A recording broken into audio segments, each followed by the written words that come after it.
The United States-Canada border at 5,525 miles, the US-Canada border is super long, but given how friendly these countries are... Well, years ago it was completely different. It was very friendly. We say there's the friendliest border in the world. You would think that the border would be pretty simple, but that's not actually the case. In fact, this is one of the weirdest borders in the world. There's a lot to cover here, so let's dive. Music in the United States. Canada border spans the entire North American continent, and because of this, it crosses a wide range of geography. So before we do anything else, let's take a look at where the border goes.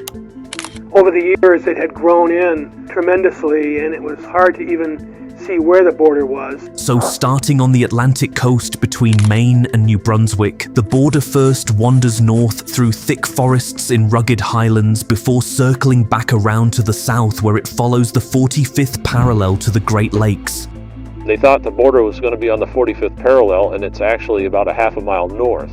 Here it follows the water systems of Lakes Ontario, Erie, Huron, and Superior, with the iconic Niagara River and the Thousand Islands region acting as natural bound injuries after the Great Lakes. Like, subscribe, and stay tuned, because the story is just getting started. The border follows the Pigeon River separating Minnesota from Ontario before straddling about 100 different lakes, including the infamous Lake of the Woods, where the border juts north and then makes an abrupt U-turn back towards the 49th parallel.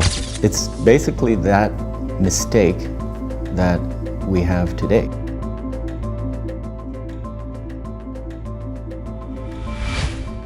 And don't worry, we're going to cover this in a minute. The 49th parallel section of the border is largely defined by flat, expansive farmland with subtle changes in elevation and the occasional interruption of rivers like the Red River of the North. Of course though, as the border approaches the Rocky Mountains, the terrain becomes more dramatic, cutting through alpine forests and rugged peaks. Glacier National Park in Montana and Waterton Lakes National Park in Alberta straddle the border, creating one of the most beautiful areas along the entire border. Further west, the boundary winds through British Columbia and Washington state, traversing temperate rainforests, coastal mountain ranges, and the Columbia River Basin. It eventually reaches the Pacific Ocean near the Strait of Wooka, where the maritime border delineates territorial waters. But that's just the southern part of the border. To the north, Alaska's boundary with Canada arcs dramatically northward. This segment follows natural features such as mountain ranges, rivers and valleys, including the Yukon River and the towering St. Elias Mountains, home to some of the continent's highest peaks. Now that you know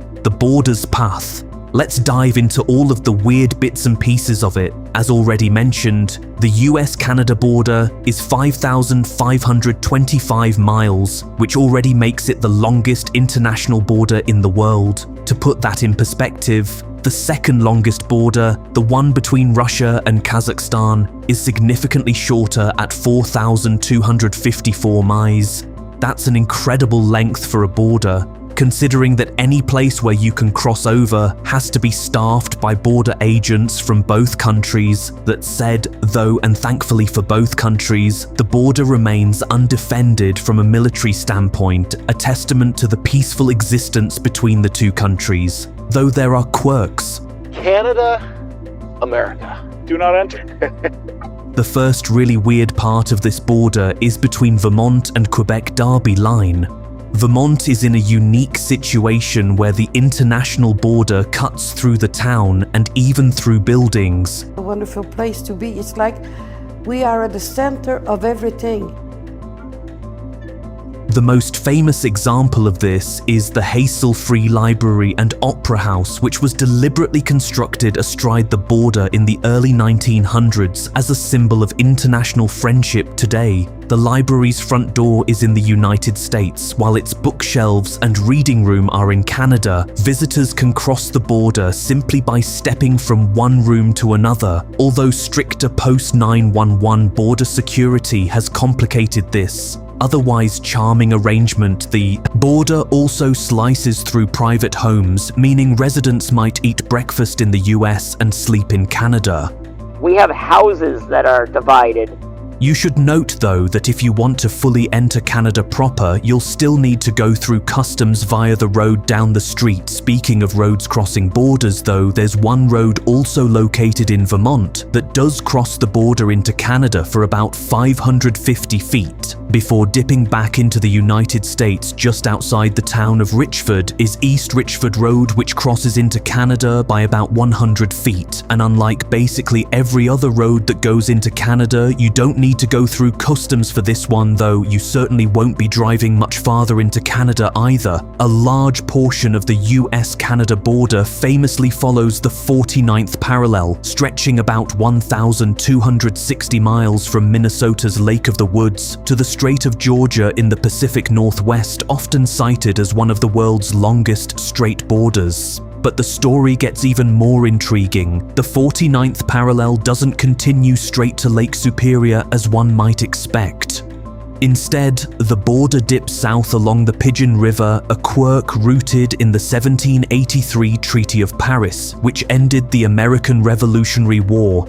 Similarly, the 49th parallel bypasses Vancouver Island, entirely leaving the island entirely within Canadian territory. This arrangement was the result of the Oregon Treaty of 1846, which resolved a boundary dispute between British and American settlers in the Northwest, while the US secured rights to land south of the 49th parallel. At the time, the treaty's language was ambiguous enough to lead to further disputes, however, including the infamous Pig War of 1859 that would ultimately lead to the San Juan Islands becoming part of the United States moving back east. The border through Maine is another oddity. Unlike the straight-line simplicity of the 49th and 45th parallels that define much of the border, Maine's boundary with Canada is a twisting, jagged line that owes its shape to the Ostic War, a boundary dispute between the US and Britain in the 1830s and 1840s. Once again, the Treaty of Paris had vague defined the border between Maine and New Brunswick. The resulting border follows rivers and mountain ridges, which explains its irregular shape.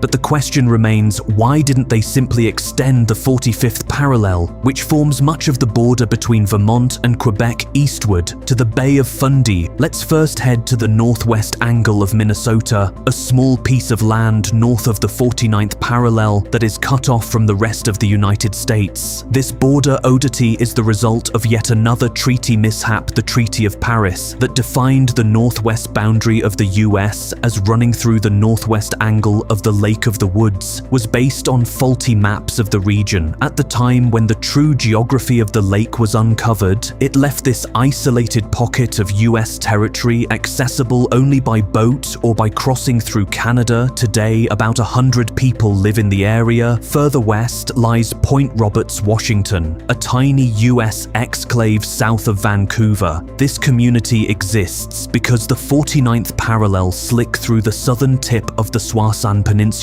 As a result, Point Roberts is cut off from the rest of the United States and is accessible by land only through Canada. Residents must cross the border multiple times a day for work, school and other necessities. The closeness of Point Roberts to the major city of Vancouver, British Columbia, has led to some odd demographic traits, such as people living in the US-owned Point Roberts and working in Vancouver in order to satisfy specific visa requirements similar to Point Roberts in Quebec. Then there's Hyder, Alaska, a remote town that can only be accessed by land from Canada, surrounded by mountains and forests. Hyder is geographically isolated from the rest of Alaska, and its residents rely heavily on the nearby Canadian town of Stewart, British Columbia, for services. In fact, Hyder is so dependent on their Canadian neighbours that the town primarily pays for things using Canadian currency. Residents also use the British Columbia 250 area code rather than Alaska's 907. They manually change their clocks to British Columbia's Pacific time zone rather than the Alaska time zone, and they even celebrate Canada Day. The border here is mostly a technicality, with a level of integration that blurs the line between the two countries back east. Smash that like button and subscribe now, because the next story might be the one you can't afford to miss.